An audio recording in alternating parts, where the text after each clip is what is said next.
Yeah, I think it worked. I do not see any extra yolks. And it stops when the time runs out and it beeps when it's done. Isn't that so cool? It's so cool when it turns off.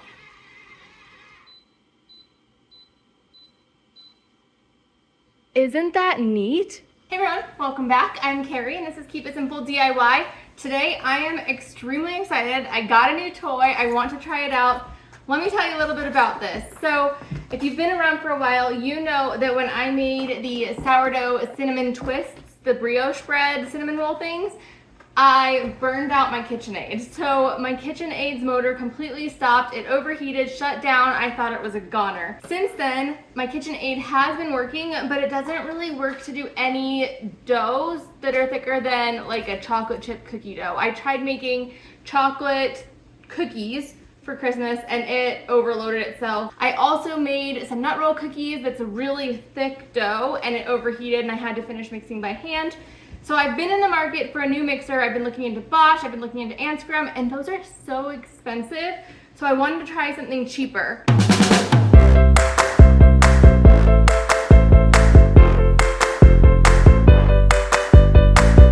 Now, a few months ago, I did try something cheaper. I got a mixer that looked kind of like a Bosch, but an off-brand, and it worked like crap. It didn't do well. So I got another off-brand. This one was a little under $200 and it is the same size bowl as the KitchenAid that I have. I have the 5.5 quart professional bowl lift and honestly I haven't been terribly impressed with it. It's really loud. So when I was looking for a new mixer, I was looking at the motor type. So the motor type in my current mixer is an AC motor and I was looking for a DC motor because they're said to be more powerful, last longer, and quieter. KitchenAid does have some DC motor mixers, but they're so expensive. And I just didn't want to drop that kind of money because I was thinking about how much bread and cookies I'm going to make and will I actually make enough to get my money back on it if they're only going to last for like 6 years, which is how old mine is. So I went for this one. I'm not gonna give too much information on it yet because I don't know if it's good or not. This is definitely not sponsored. I am just trying this out. So I have 2 tests that's going to tell me if this is a good mixer for me. My first test is, will it whisk a bunch of eggs? So I have a bunch of eggs here. And then my second test is, will it mix a thick dough? So I'm going to make some pizza dough. What I'm doing today is I am making breakfast pizzas. I've made breakfast pizzas many times before. I'm using my regular pizza dough recipe and I'm using the breakfast pizza filling that I've done previously. So I will link those 2 videos below. I've also done a video on how much cheaper it is to make your own pizza than it is to buy mini pizzas at the store. And the reason I'm making a mini is so they'll fit in my air fryer. So let's try it. I'm very excited for this. Let me just see if this works and then I will tell you all the cool details and things that I figured out about it so far. So it says it can do 12 eggs. I usually do, I think, up to 18 in the KitchenAid. I don't know if that's over what KitchenAid thinks the limit is. I've never actually researched that, but this one said 12. I'm going to do 12, not try to overload it. Also, I don't think I need more than 12 for today. So let me grab this bowl. Oops, I turned it on while I was doing that. And we will give it a try. Big difference is this one's a tilt head and my current one is a bowl lift. So we'll see how that goes.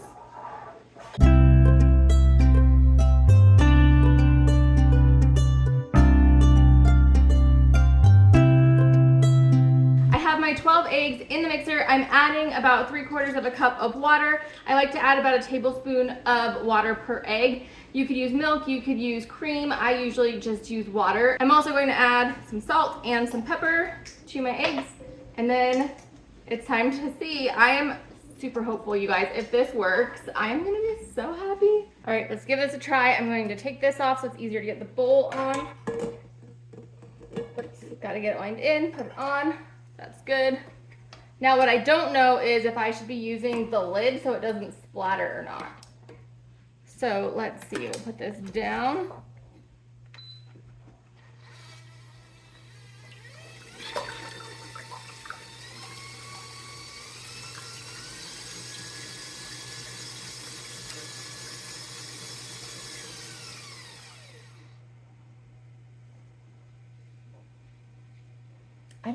I think with just that, there wasn't any extra.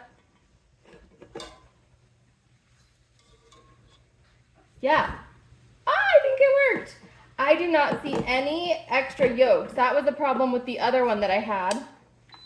That it had extra yolks. You see this light? Isn't that so cool? It puts a light in there. Okay, let's do it just a little bit more just because I want it to be super mixed, but I think that got it all.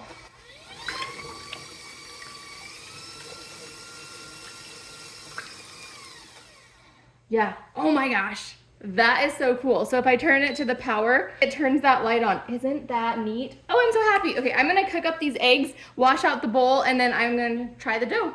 I am really going to test the limits of this mixer now. I think I might be putting in double what I should be of flour, but I wanna see if it can do just as much as my KitchenAid did. So I usually make a double batch of pizza dough whenever I make it, and so that is what I'm going to do now. I have my water, sugar, and yeast in here. It is bloomed.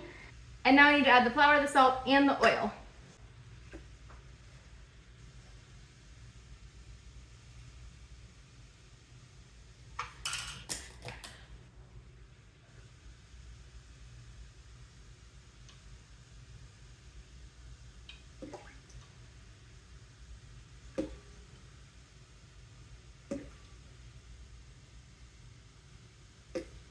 All right, I am going to add about 6.5 to 7 cups of flour. That's 2, 3, I think it's at 4.5 is what you should do max in here. So we'll see. There was 4, here's 5, here's 6, and then I think I'm gonna go a little bit light on this. It says the recipe calls for 3.5 cups of flour. I'm thinking I'm going a little bit light, but maybe not too much, just a tad.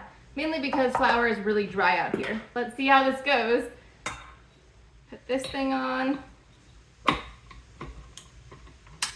Push this down. And then my recipe says that I need to let this knead for like 5 to 10 minutes. And this mixer has a cool thing over here. And this mixer actually has a timer on it. So not only the cool light, but down here, the timer, I think I can just increase it by 30 seconds at a time and go to 5 minutes. And then I pick my setting, and I think I'm just gonna do setting 2.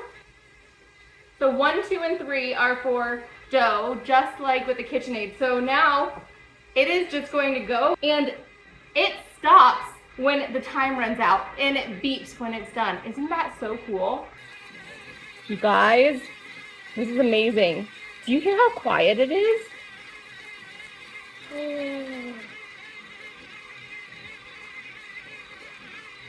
This is fantastic. Oh my gosh. It's only been like 45 seconds.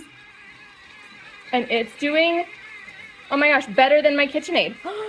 I'm so thrilled. It's been going for 4.5 minutes. Everything's looking fantastic still. It's still kneading on a 2 just fine. It's not rattling around much.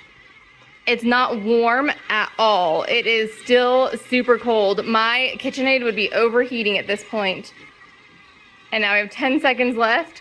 You guys, this is the most exciting thing. And this was cheap. Let's see, you guys gotta see this. This is so cool when it turns off.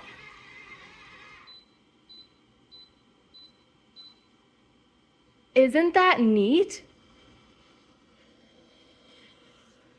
Interesting, you can hear it. That is so different. I wonder if that's the cooling thing that's inside that I'm hearing. Interesting. I should have been filming, but I turned the power off to see if it would turn off that sound, and it did. So I think that's the cooling element in it that I was just hearing. That is so neat. This has a dial, and I just turn it from off to on, and that's what turns that light on. Are you kidding me? And then over here are all the different speeds that I'm not gonna go too high because I have the dough hook on, but you just turn it and it brings you to a different speed. And then down here, of course, we just saw this. This is the coolest. Why don't KitchenAids have that? This is a game changer. The bowl is super easy to get on and off. The attachments are super easy to get on and off. They actually are like a better quality than the KitchenAid ones too. Here's where you lift the bowl, and it is just super handy being right there. The KitchenAid has like that weird lock on the side, and it's just not ergonomic if you're using the tilt head, but this just naturally, you naturally grab it when you go to lift the head up or down anyways, and so it's perfect that it's right there. And then on the front, I haven't taken the sticker off yet, but can I do this without looking? I'm looking through the camera. There is a spot for attachments. I don't know exactly what attachments it has, but you can use attachments with it as well. Oh, look at that. You can see the back of my kitchen in the reflection. All right, you guys, I am so thrilled. I cannot believe how good this thing did. I'm just shocked. My dough is perfect. So let me tell you, I know I already went through all the things it does, but the big differences that I have noticed from the KitchenAid Professional 5.5 quart to this is the Zacme 5.5 quart tilt head, and differences are crazy. So the first difference, of course, tilt head versus bowl lift. The bowl here is really easy to get on and off. I've seen a lot of people struggle with the KitchenAid ones. I've never actually used one, and so I can't say for sure if this is better, but I do know that the bowl on this is really easy to get off. Also, the speed over here is where I do the speed for my KitchenAid. It only goes in even numbers, so it goes from off to stir 2, 4, 6, 8, 10. Over here on the Zacme, it goes off and then there's power for just the light. Like what? There's a light, and then it goes 1 through, I haven't even looked. 1 through, let's see, there's a 7, there's an 8. And this goes 1 through 8. And so that is cool that there's so many more speeds. Also over here, as I click them, it's kind of like a mechanically click. And over on this one, it's just a knob that you turn and it's so smooth as it transitions from speed to speed. It's not like clunk, clunk, clunk like this one is. But, so aesthetics aside and how that functions aside, the actual function of the mixer, this one's really loud. Oh, I should plug it in and show you guys the difference. Let me show you the difference in the sound. So we just heard this one. Listen to this one.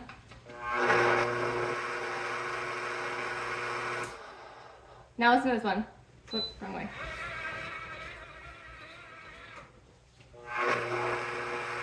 This is so much quieter. So much quieter. It also lasted, it went 5 minutes without overheating, ran just fine the whole time, didn't do the, I don't know if you've used the KitchenAid and seen it do that, but that's what my KitchenAid does when it's doing dough. And it worked, it turned itself off automatically when it was done. You guys, mind blown. If you are thinking about getting a mixer and you've been looking in the KitchenAid, I highly recommend this one. Now, I've only used it today, so I don't know how long it lasts, like if it'll still be good in a few years.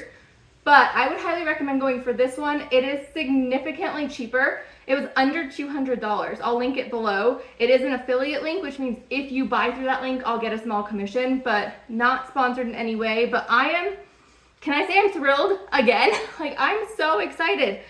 I am going to, of course, let this rise proof, then make my pizzas. I'm not going to film the pizzas, you've seen it before, but I am linking how I make my pizzas down below in case you're interested in that. Goodbye KitchenAid. I guess maybe I'll use both if I have a lot that I want to make at once. The KitchenAid just is for the simple things, I guess. Very cool. All right, you guys, if you have a mixer that's not these two, or if you have this one or this one, let me know down below what you think of your mixer, what's your favorite. Definitely like that this one has a DC motor, this one has an AC motor. I like the DC much better, and I'm just so excited about this. So if you enjoyed this video, please give it a thumbs up. If you're new here and haven't yet, please subscribe. I'd love to see you, and I'll see you next time. Bye-bye.